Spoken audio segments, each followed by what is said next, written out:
ನಮಸ್ಕಾರ, ನನ್ನ ಹೆಸರು ರೋಹನ್ ಬಾಲಚಂದ್ರ.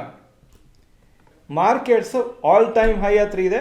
ಹಾಗೂ ಇನ್ವೆಸ್ಟರ್ಸಿಗೆ ಒಂದು ಭಯ ಇರ್ತದೆ, ನಾನು ಈಗೇನಾದರೂ ಸ್ಟಾಕ್ ಮಾರ್ಕೆಟ್ಸಲ್ಲಿ ಇನ್ವೆಸ್ಟ್ ಮಾಡಿದರೆ ಹಾಗೂ ಸ್ಟಾಕ್ ಮಾರ್ಕೆಟ್ಸ್ ನಾಳೆಯಿಂದ ಬಿದ್ದರೆ ನನ್ನ ದುಡ್ಡು ಸದ್ಯಕ್ಕೆ ಸ್ಟಕ್ ಆಗುತ್ತೆ, ರಿಕವರಿ ಆಗಲಿಕ್ಕೆ ತುಂಬ ಟೈಮ್ ಆಗುತ್ತೆ, ಸೊ ಪ್ರಾಬ್ಲಮ್ ಆಗ್ಬೋದು ಅಂತ. ಈ ಭಯ ನಮ್ಮ ಮೈಂಡಲ್ಲಿರುತ್ತೆ, ಮನಸ್ಸಲ್ಲಿರುತ್ತೆ.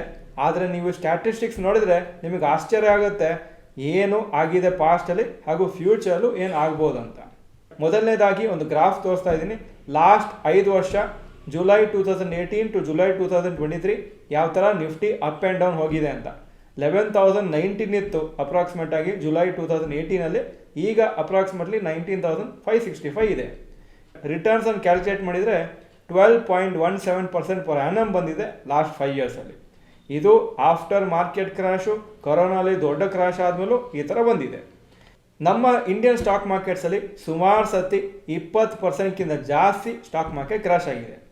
ಹಾಗೂ ಆ ಥರ ಕ್ರ್ಯಾಶ್ ಆಗುವಾಗ ಸುಮಾರು ಇನ್ವೆಸ್ಟರ್ಸು ಮಾರ್ಕೆಟ್ ಬಿಟ್ಟು ಹೋದರು. ಯಾಕಂದರೆ ಆಲ್ಮೋಸ್ಟ್ 1-2 ವರ್ಷ ಕೆಲವು ಸತಿ ರಿಕವರ್ ಆಗಲೇ ಇಲ್ಲ ಮಾರ್ಕೆಟ್. ಆವಾಗ ಬೇಜಾರಲ್ಲಿ ಒಂಥರ ಭಯದಲ್ಲಿ ಇನ್ನೂ ಲಾಸ್ ಆಗ್ಬೋದು ಅಂತ ತಿಳ್ಕೊಂಡು ಅವರ ಶೇರ್ಸನ್ನೆಲ್ಲ ಸೇಲ್ ಮಾಡಿ ಎಕ್ಸಿಟ್ ಮಾಡಿದರು.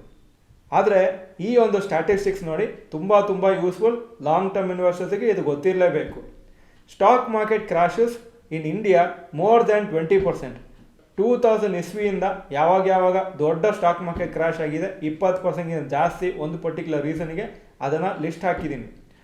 ಮೊದಲನೇದಾಗಿ 2000 ಇಸ್ವಿಯಲ್ಲಿ .com ಬಬಲ್ ಇತ್ತು, ಅಮೆರಿಕಲ್ಲೂ ಬಿತ್ತು, ಇಂಡಿಯಾದಲ್ಲೂ ಬಿತ್ತು, all over the world stock market crash ಆಗಿತ್ತು. ಆವಾಗ ನಿಫ್ಟಿ ಅಪ್ರಾಕ್ಸಿಮೇಟ್ಲಿ 50% ಬಿತ್ತು. ಹಾಗೂ ಆವಾಗ ಯಾರಾದರೂ ನಿಫ್ಟಿ ಬೀಳೋ ಮುಂಚೆ ಪೀಕಲ್ಲಿರೋ ಟೈಮಲ್ಲಿ ಯಾರಾದರೂ ಇನ್ವೆಸ್ಟ್ ಮಾಡಿದರೆ ಪರ್ಟಿಕ್ಯುಲರ್ ಸ್ಟಾಕಲ್ಲಿ ಅಥವಾ ನಿಫ್ಟಿ ಇಂಡೆಕ್ಸಲ್ಲೇ ಆವಾಗ ಪರ್ಚೇಸ್ ಮಾಡಿದರೆ ಈಗ ಆಲ್ಮೋಸ್ಟ್ 23 ವರ್ಷ ಆದಮೇಲೆ average per annum 12% per annum ಕೊಟ್ಟಿದೆ.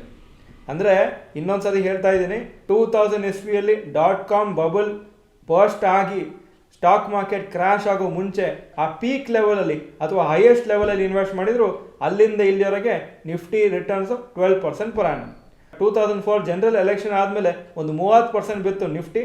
ಆವಾಗ ಪೀಕ್ ಬೀಳೋ ಮುಂಚೆ ಪರ್ಟಿಕ್ಯುಲರ್ ನಿಫ್ಟಿಯಲ್ಲಿ ಇನ್ವೆಸ್ಟ್ ಮಾಡಿದ್ರು ಈಗ 14% ಪರ್ ಆ್ಯನಮ್ ಬಂದಿದೆ 2023 ಪ್ರಕಾರ.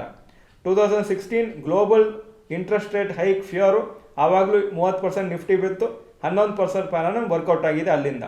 2008 ಫೈನಾನ್ಷಿಯಲ್ ಕ್ರೈಸಿಸ್, ದೊಡ್ಡ ಕ್ರೈಸಿಸ್ ಇದು, 50% ಮಾರ್ಕೆಟ್ ಬಿತ್ತು. ಆವಾಗಲೂ ಅಲ್ಲಿಂದ ಇನ್ವೆಸ್ಟ್ ಮಾಡಿದರೆ ಆ ಪೀಕಿಂದ, ನಾನು ಬಿದ್ದ ಮೇಲೆ ಇನ್ವೆಸ್ಟ್ ಮಾಡಿದ್ದು ಹೇಳ್ತಾ ಇಲ್ಲ, ಬೀಳೋ ಮುಂಚೆ ಹೈಯೆಸ್ಟಲ್ಲಿ ಇನ್ವೆಸ್ಟ್ ಮಾಡಿದ್ರು 9% ಪರ್ ಆ್ಯನಮ್ ವರ್ಕೌಟ್ ಆಗಿದೆ.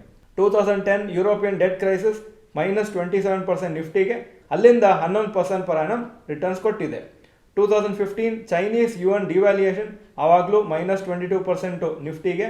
ಹಾಗೂ ರಿಟರ್ನ್ಸ್ ಪೀಕಿಂದ ಟಿಲ್ ಜೂನ್ 2023 11% ಪರ್ ಆ್ಯನಮ್.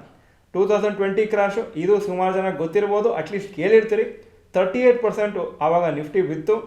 ಆ ಕ್ರ್ಯಾಶ್ ಆಗೋ ಮುಂಚೆ ನೀವೇನಾದರೂ ಮಾರ್ಕೆಟಲ್ಲಿ ಇನ್ವೆಸ್ಟ್ ಮಾಡಿದರೆ ಆವಾಗಲಿಂದ ಇವತ್ತರೆಗೆ ನೀವು ಹೋಲ್ಡ್ ಮಾಡ್ತಾ ಇದ್ರೆ ಆವಾಗ ನಿಫ್ಟಿನೇ 15% ಪರ್ ಆ್ಯನಮ್ ರಿಟರ್ನ್ಸ್ ಕೊಟ್ಟಿದೆ.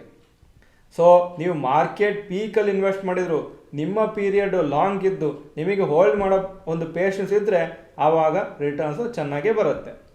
ಈ ಫಿಗರ್ಸ್ ಎಲ್ಲ ಟೇಬಲಲ್ಲಿ ಇದ್ದಿದ್ದು ನಿಫ್ಟಿ 50 ಇಂಡೆಕ್ಸ್ದು. ಇಂಡಿವಿಜುವಲ್ ಸ್ಟಾಕ್ಸು ಈ ಥರ ಪೀಕ್ ಮುಂಚೆ ನೀವು ಬೈ ಮಾಡಿ ಮತ್ತೆ ನೀವು ಅದನ್ನು ಈಗ ನೋಡ್ತಾ ಇದ್ದರೆ ಲಾಂಗ್ ಪೀರಿಯಡ್ ಇದ್ದರೆ ಇನ್ಫ್ಯಾಕ್ಟ್ ಇನ್ನೂ ಚೆನ್ನಾಗಿ ರಿಟರ್ನ್ಸ್ ಬರೋ ಚಾನ್ಸಸ್ ಇರ್ತದೆ. ಅಫ್ಕೋರ್ಸ್ ಫಂಡಮೆಂಟ್ಲಿ ಸ್ಟ್ರಾಂಗ್ ಸ್ಟಾಕ್ಸ್ ಇರಬೇಕು, ಎಲ್ಲ ಸ್ಟಾಕ್ಸು ರಿಕವರ್ ಆಗೋದಿಲ್ಲ. ಸೊ ಈ ಡೇಟಾ ನಮಗೆ ಕ್ಲಿಯರಾಗಿ ಏನು ಹೇಳ್ತದೆ ಅಂದರೆ, ಲಾಂಗ್ ಟರ್ಮ್ ಇನ್ವೆಸ್ಟರ್ಸ್ ಮಿನಿಮಮ್ ಒಂದು 10 ವರ್ಷ ವಿಷನ್ ಇದ್ದವರಿಗೆ ನೀವು ಯಾವ ಲೆವೆಲಲ್ಲಿ ಇನ್ವೆಸ್ಟ್ ಮಾಡಿದರೂ ಪರವಾಗಿಲ್ಲ, ಆದರೆ ಹೋಲ್ಡಿಂಗ್ ಪೀರಿಯಡ್ ಚೆನ್ನಾಗಿರಬೇಕು, ಒಳ್ಳೆ ಸ್ಟಾಕ್ಸು ನೀವು ರೆಗ್ಯುಲರಾಗಿ ಇನ್ವೆಸ್ಟ್ ಮಾಡ್ತಾ ಹೋಗಬೇಕು. ಹಾಗೂ ಇನ್ನೊಂದು ಹೇಳ್ತೀನಿ, ಸದ್ಯಕ್ಕೆ ಇದು ಪೀಕ್ ಅಂತ ಕಾಣಿಸ್ತಾ ಇದೆ, ಮಾರ್ಕೆಟ್ ತುಂಬ ಮೇಲಿದೆ ಅಂತ ಕಾಣಿಸ್ತಾ ಇದೆ. ಆದರೆ ಯಾರಿಗೂ ಗೊತ್ತು, ಇನ್ನೂ ಸ್ವಲ್ಪ ಮೇಲೆ ಹೋಗೋ ಚಾನ್ಸಸ್ಸು ಇರ್ತದೆ. ಯಾರಿಗೂ ಹೇಳಲಿಕ್ಕೆ ಬರೋದಿಲ್ಲ ಮಾರ್ಕೆಟು ಶಾರ್ಟ್ ಟರ್ಮಲ್ಲಿ ಯಾವ ಥರ ಮೂವ್ಮೆಂಟ್ ಆಗುತ್ತೆ ಅಂತ. ಇನ್ಫ್ಯಾಕ್ಟ್ ಮಾರ್ಕೆಟ್ಸ್ ನಮ್ಮನ್ನು ಸರ್ಪ್ರೈಸ್ ಮಾಡ್ಬೋದು, ಇನ್ನೂ ಸ್ವಲ್ಪ ಮೇಲೋಗಿ ಮತ್ತೆ ಯಾವಾಗಲೂ ಒಂದು ಸತಿ ಎಕ್ಸ್ಪೆಕ್ಟ್ ಮಾಡದೇ ಇರೋ ಟೈಮಲ್ಲಿ ಕರೆಕ್ಷನ್ ಆಗ್ಬೋದು.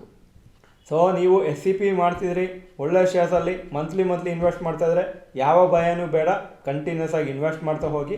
ಹಾಗೂ ಲಮ್ಸಮ್ ಇನ್ವೆಸ್ಟ್ಮೆಂಟ್ ಇದ್ರೂ ಒಂದೇ ಸತಿ ಯಾವತ್ತೂ ಹಾಕೋದು ಬೇಡ. ನೀವು ಇನ್ಸ್ಟಾಲ್ಮೆಂಟ್ಸಲ್ಲಿ ಬೇರೆ ಮಂತ್ಸಲ್ಲಿ ಒಂದು 4-5-6 ತಿಂಗಳಲ್ಲಿ ಡಿವೈಡ್ ಮಾಡ್ತಾ ಹಾಕಿದರೆ ಅವಾಗ ಬೇರೆ ಮಾರ್ಕೆಟ್ ಲೆವೆಲಲ್ಲಿ ನಿಮ್ಮ ಇನ್ವೆಸ್ಟ್ಮೆಂಟ್ ಹಾಕಿದಾಗುತ್ತೆ. ಈ ವಿಡಿಯೋ ಚೆನ್ನಾಗಿದ್ರೆ ಲೈಕ್ ಬಟನ್ ಪ್ರೆಸ್ ಮಾಡಿ. ಹಾಗೂ ನಿಮ್ಮ ಪರ್ಸನಲ್ ಎಕ್ಸ್ಪೀರಿಯನ್ಸಲ್ಲಿ ನೀವು ಯಾವುದಾದ್ರೂ ಒಂದು ದೊಡ್ಡ ಮಾರ್ಕೆಟ್ ಕ್ರ್ಯಾಶನ್ನು ನೋಡಿದಿರಾ ಅಂತ, 20%ಕ್ಕಿಂತ ಜಾಸ್ತಿ ನಿಫ್ಟಿ ಬಿದ್ದಿದ್ದು ಒಂದು ಎಕ್ಸ್ಪೀರಿಯನ್ಸ್ ಇದ್ದರೆ ನೀವು ಎಸ್ ಅಂತ ಕಮೆಂಟ್ ಸೆಕ್ಷನ್ ಹಾಕಿ. ಇಲ್ಲ ನಾನು ಆ ಥರ ಕ್ರ್ಯಾಶ್ ಇರುವಾಗ ನಾನು ಸ್ಟಾಕ್ ಮಾರ್ಕೆಟಲ್ಲಿ ಇನ್ವೆಸ್ಟೇ ಮಾಡಿರಲಿಲ್ಲ ಅಂದರೆ ನೋ ಅಂತ ಕಮೆಂಟ್ ಸೆಕ್ಷನ್ ಹಾಕಿ. ಈ ವಿಡಿಯೋ ನೋಡೋದಕ್ಕೆ ಧನ್ಯವಾದಗಳು. ನಮಸ್ಕಾರ.